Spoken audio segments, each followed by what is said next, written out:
Here it is, ready to reassemble. The Yanmar 1GM10.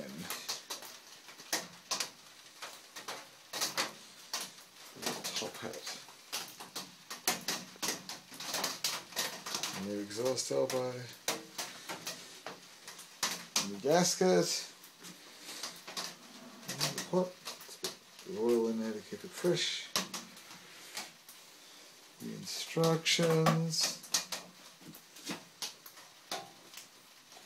Tools, courtesy of Jazz. Thanks, Jazz.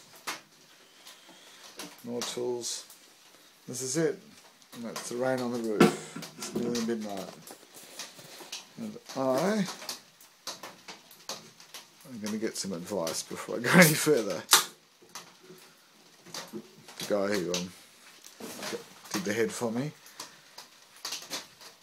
Keith Smith, is going to come and just give me some advice.